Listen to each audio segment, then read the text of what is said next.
Tommy Sullivan, 68, had become part of the landscape in downtown Chicago's South Side.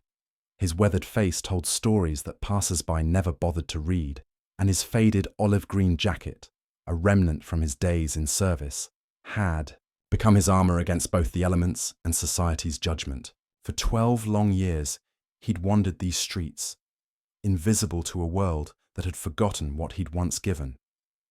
But here's what nobody knew about the man they stepped over on their way to work. Tommy had once been the kind of hero that movies are made about. Stay with me, because what happens next will change everything you think you know about the homeless man on the corner. Tommy carried himself with a dignity that homelessness couldn't quite erase. Unlike others in his situation, who might ask for spare change or create disturbances, he maintained the discipline that 2 decades in the Marines had instilled in him.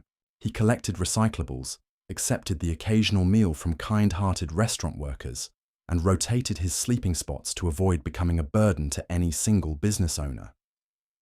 What the bustling crowds didn't realize was that Sergeant Major Thomas Sullivan had served his country with distinction for 22 years, receiving an honorable discharge in 2005. When his beloved wife Sarah succumbed to a rare form of leukemia in 2009, a disease that military doctors had initially dismissed as stress-related fatigue, Tommy's world collapsed. He rejected help from his grown children, sold their suburban home, donated the proceeds to cancer research, and vanished into the anonymous maze of Chicago's streets. Sometimes it's easier to disappear than to face the reflection of your failures, he once confided to a volunteer at a local shelter.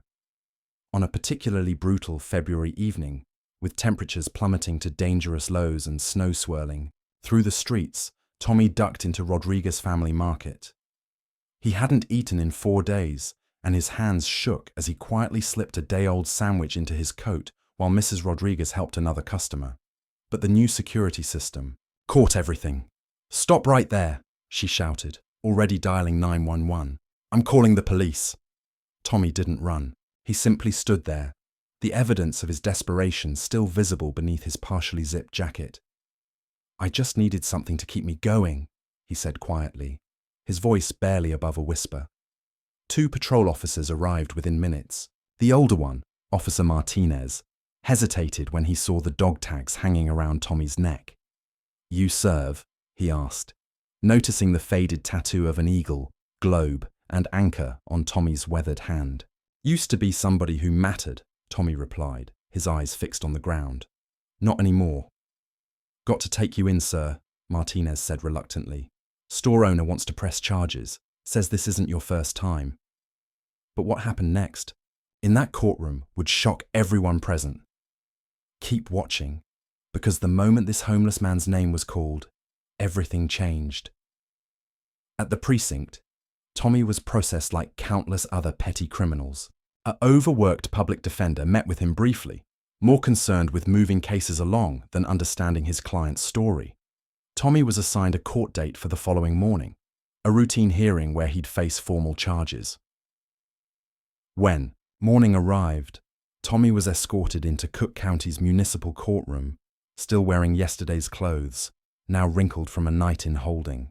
No family members sat in the gallery, no character witnesses prepared to speak on his behalf, just the usual collection of attorneys, court reporters, and staff going through their daily routines.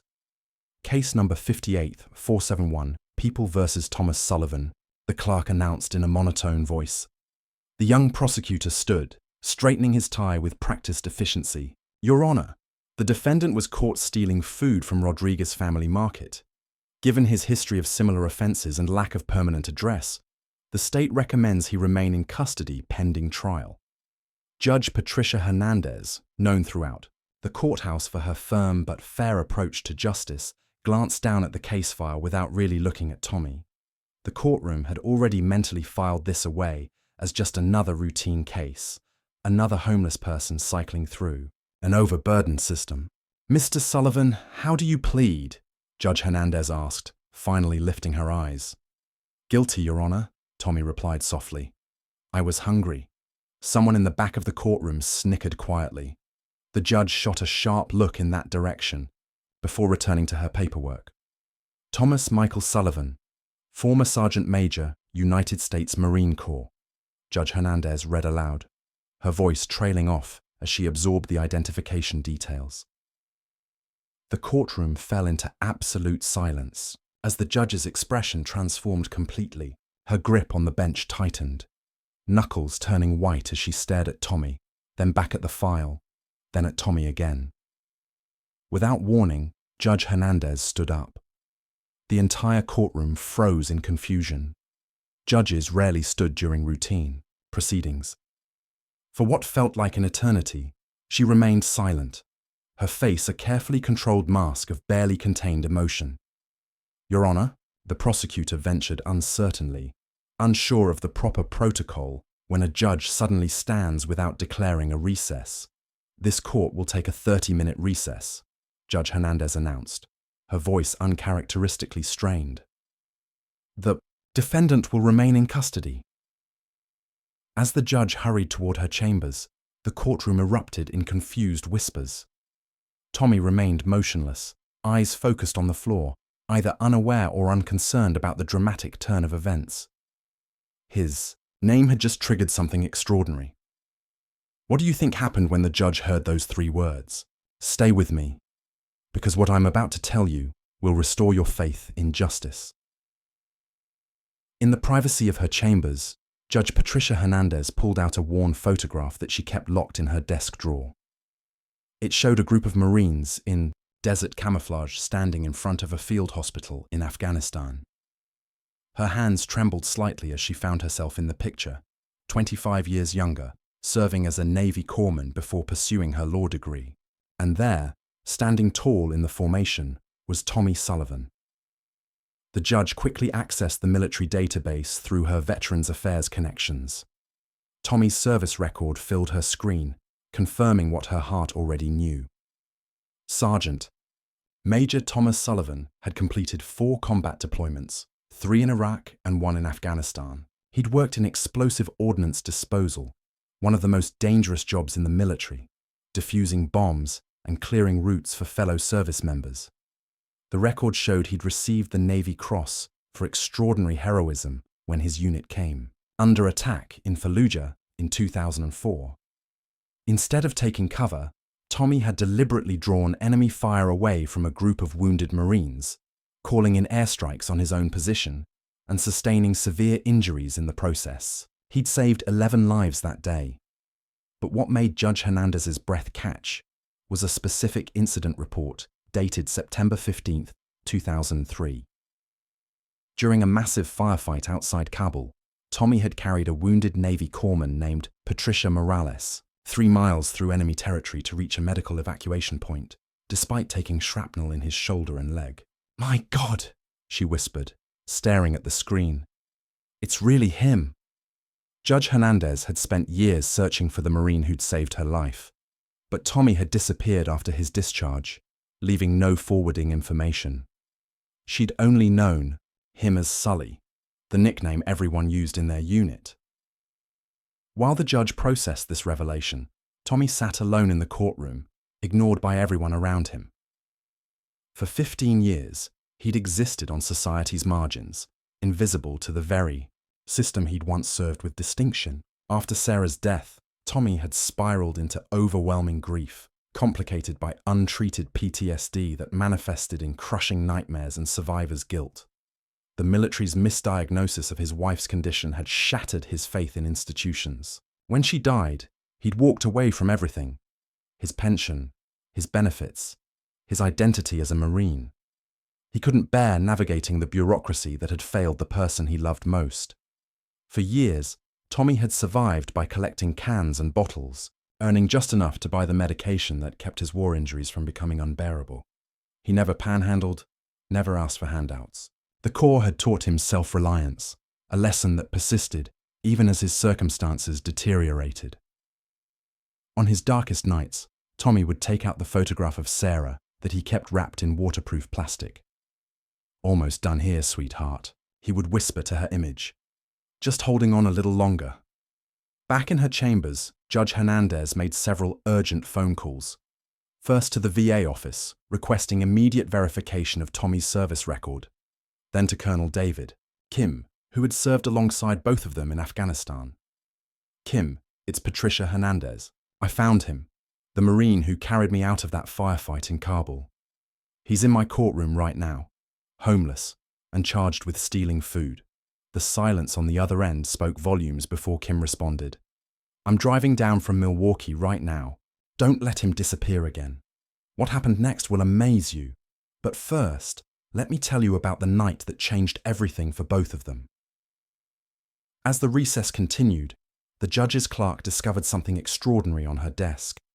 A file that hadn't been there before, containing the famous photograph of Tommy receiving the Navy Cross from the Secretary of Defense, along with a handwritten note. Some heroes never asked to be remembered, but they deserve to be. The handwriting belonged to Colonel Kim, who had somehow anticipated this moment. When court resumed, Tommy immediately noticed the change. The judge's entire demeanor had transformed, the professional detachment replaced by something he couldn't identify: respect, recognition, and something deeper. In light of new information regarding the defendant's military service, Judge Hernandez announced, her voice steady but emotional. This court will postpone proceedings pending a thorough review. Mr. Sullivan will be released on his own recognizance. The prosecutor looked bewildered but didn't object. Tommy, accustomed to systems making decisions about him without explanation, simply nodded. And bailiff, the judge added, please ensure Mr. Sullivan receives a proper meal and medical attention immediately. That evening, a local news blog ran a cynical headline. Homeless man claims war hero status. Judge delays sentencing. The comment section filled with skeptical responses. Another street person making up military stories. If he really served, with distinction, why doesn't he have benefits instead of stealing food? In the county holding facility, Tommy faced hostility from a young inmate who'd seen the article. Stolen valor makes me sick, old man, he snarled, shoving Tommy against a wall. My cousin died in Iraq while fakes like you use uniforms to get sympathy. Tommy absorbed the blow without fighting back, the same way he'd absorbed society's indifference for years. That night, he clutched his dog tags and Sarah's photograph, wondering why someone had finally looked at him and actually seen him. But what happened the next morning would change not just Tommy's life, but the lives of countless others. Stay with me, because you won't believe what walked through those courtroom doors. The following morning, Tommy was escorted back to the courtroom, completely unaware that something extraordinary was unfolding. Unlike the previous day's nearly empty gallery, today every seat was occupied. News cameras waited outside, forbidden from entering, but eager to capture whatever would happen next. Tommy's confusion deepened when he noticed his public defender had been replaced by a distinguished, older attorney who introduced himself as Michael Chen from the Veterans Legal Defense Foundation. Someone very important has taken an interest in your case, Mr. Sullivan, Chen explained without elaborating further. As Tommy took his seat at the defense table, he heard the courtroom doors open. The entire gallery rose as Judge Hernandez entered. But Tommy's attention was drawn to 3 Marines in full-dress blue uniforms who had entered behind the judge. All rise for the Honorable Judge Patricia Hernandez, the bailiff announced with unusual formality. The proceedings began with unprecedented ceremony, the judge's demeanor markedly different from the previous day. Before we address the charges against Mr. Sullivan, this court will hear testimony relevant to the defendant's background, which may significantly influence these proceedings. Tommy stared in amazement as Colonel David Kim approached the witness stand. Though 20 years had passed since their last meeting, Kim's Marine bearing remained unmistakable. After being sworn in, Kim addressed the court with military precision. I am Colonel David Kim, currently stationed at Marine Corps Base Quantico. I have known the defendant, Sergeant Major Thomas Sullivan, since our deployment to Afghanistan in 2003. The colonel turned to face Tommy directly. This man before you saved the lives of 11 Marines when our forward operating base was overrun near Fallujah. While under intense enemy fire, he deliberately exposed himself to draw attacks away from wounded personnel, calling in danger close, air support that neutralized the threat but left him severely injured. Murmurs spread through the courtroom as Kim continued. But what truly defines Sergeant Major Sullivan's character happened during a firefight outside Kabul. He carried a wounded Navy corpsman named Patricia Morales 3 miles through hostile territory to reach medical evacuation, sustaining multiple shrapnel wounds but refusing treatment until she was stable. At this revelation, every eye in the courtroom turned to Judge Hernandez, whose professional composure cracked as she nodded in confirmation, tears visible in her eyes. The prosecutor stood, clearly uncomfortable with the direction of the proceedings. Your Honor, while this testimony speaks to the defendant's past service, it doesn't change the fact that he committed theft. If I may continue, Colonel Kim interrupted firmly. After reviewing Mr. Sullivan's file, we've discovered a critical administrative error. Due to a computer system upgrade in 2009, Thomas Sullivan's pension and medical benefits were incorrectly terminated when he failed to respond to correspondence sent to an outdated address. He's been entitled to approximately $2,100 per month for the past 15 years, plus full medical coverage for service-connected injuries and PTSD treatment. The silence in the courtroom was deafening as the implications became clear. That represents over $378,000 in unpaid benefits, Kim added, producing an official folder. Additionally, we have sworn statements from 12 members of his former unit, all testifying to his exceptional character and service. Tommy himself looked stunned, his weathered hands gripping the edge of the table as he tried to process what he was hearing. Judge Hernandez addressed Tommy directly for the first time. Mr. Sullivan, would you please approach the bench? As Tommy stood uncertainly, the judge continued. Proper judicial protocol would typically prevent me from presiding over a case involving someone with whom I have a personal history. However, I didn't recognize you yesterday, and only after reviewing your service record did I realize you were the Marine who saved my life in Afghanistan. A collective gasp swept through the gallery. Judge Hernandez removed her glasses, her formal judicial demeanor softening completely. I've spent nearly 2 decades searching for you, trying to find a way to thank you. I only knew you as Sully back then. Tommy's voice, when he finally spoke, was rough from years of limited use. I was just doing my job, Your Honor. You did. Far more than your job, she replied, her voice breaking slightly. And this country has failed to do its job for you. What happened next will restore your faith that justice, though sometimes delayed, always finds a way. Don't click away, because this story is about to reach its incredible conclusion. Judge Hernandez turned to the prosecutor. In light of these extraordinary circumstances, does the state wish to proceed with these charges? The young prosecutor, now visibly moved by the testimony, stood slowly. Your Honor, the state moves to dismiss all charges against Mr. Sullivan with prejudice. Furthermore, we formally apologize for this miscarriage of justice. Motion granted, Judge Hernandez responded. Immediately. Mr. Sullivan, you are free to go. This court extends its deepest apologies for the systemic failures that have extended far beyond these proceedings. As Tommy stood in shocked silence, the back doors of the courtroom opened once more. A woman in her 40s entered, her eyes searching until they found Tommy. She approached slowly, tears streaming down her face. Dad, she said softly. It's Jennifer, your daughter. We never stopped looking for you. For the first time in 15 years, Tommy's carefully maintained composure completely shattered. His shoulders shook as Jennifer embraced him, the first loving human contact he'd experienced since Sarah's death. Outside the courtroom, reporters surrounded Colonel Kim. This isn't just about one veteran, he stated firmly. This is about thousands of Thomas Sullivans who have fallen through the cracks of a system they defended with their lives. Today, we begin making this right. Within hours, the story had exploded across social media. News helicopters circled the courthouse as Tommy emerged, clean-shaven and wearing donated clothes, flanked by Colonel Kim and Judge Hernandez, who had recused herself from the case, but was present as a private citizen. Mrs. Rodriguez, the store owner who had pressed charges, pushed through the crowd of reporters to reach Tommy.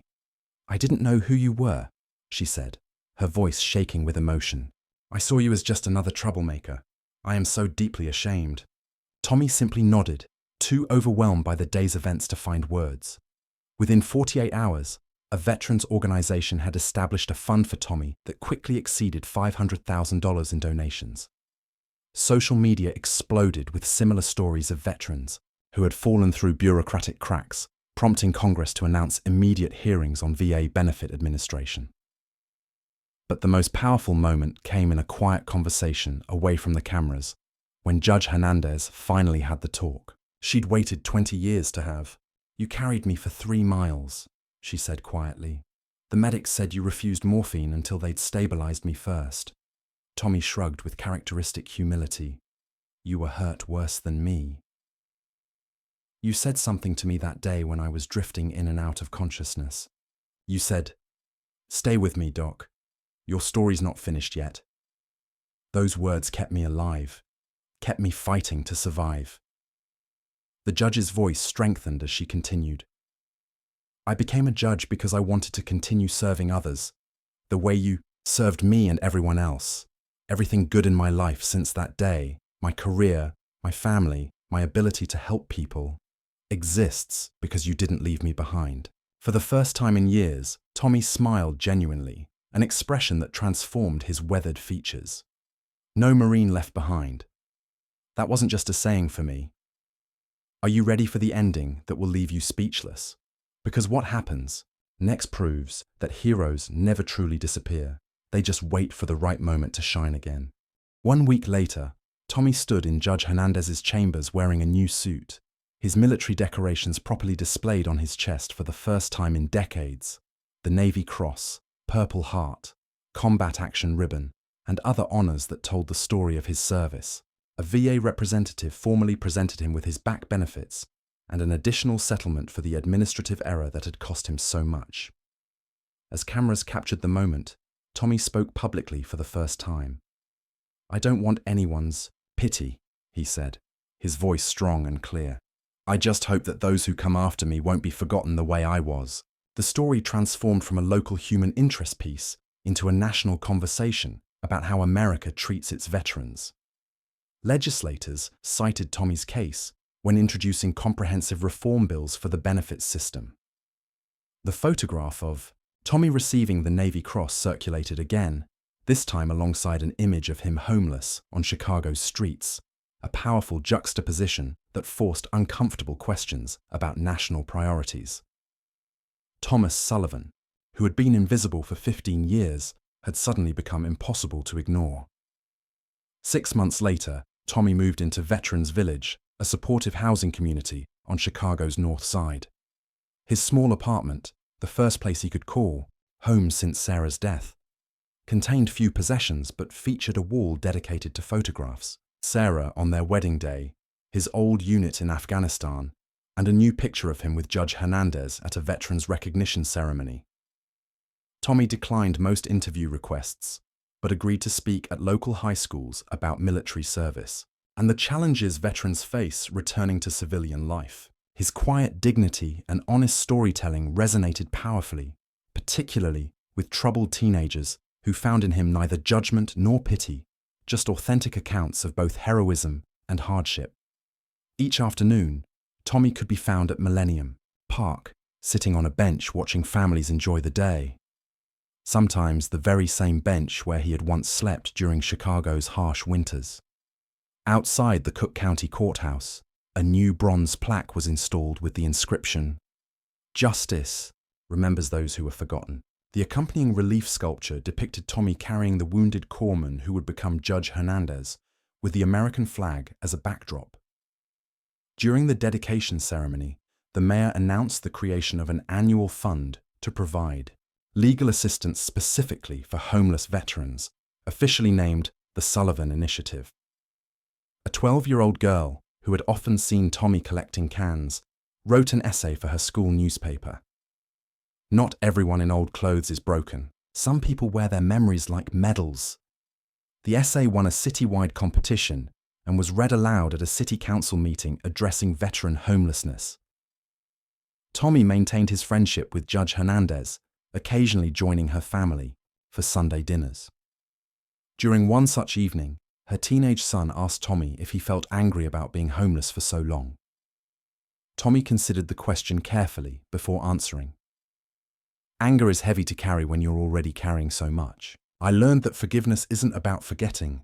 It's about not letting the past steal your future. On Veterans Day, Tommy stood before a crowd at the Great Lakes Naval Station, wearing his dress blue uniform for the first time in decades. When asked to address the gathered service members, he spoke briefly, but with power that silenced the entire assembly. I once defended this country with my life. Today, this country has given me my life back. His voice strengthened as he continued. Heroes aren't made by the medals they wear, but by the choice to keep serving others, even when no one's watching. As he stepped down from the podium, hundreds of service members, from young recruits to aging veterans, rose in silent salute. Tommy straightened his shoulders and returned the gesture, his eyes clear and dignified, no longer looking down at the pavement, but forward toward whatever tomorrow might bring. Judge Hernandez, watching from the audience with tears in her eyes, was reminded once again that some debts can never be fully repaid. They can only be honored by living a life worthy of the sacrifice made for it. Justice may arrive late, but it never loses its way. In a world that often forgets its heroes, sometimes it takes just one person recognizing another to remind us all that every life has value, every service member deserves honor, and every human being, no matter how forgotten, deserves dignity.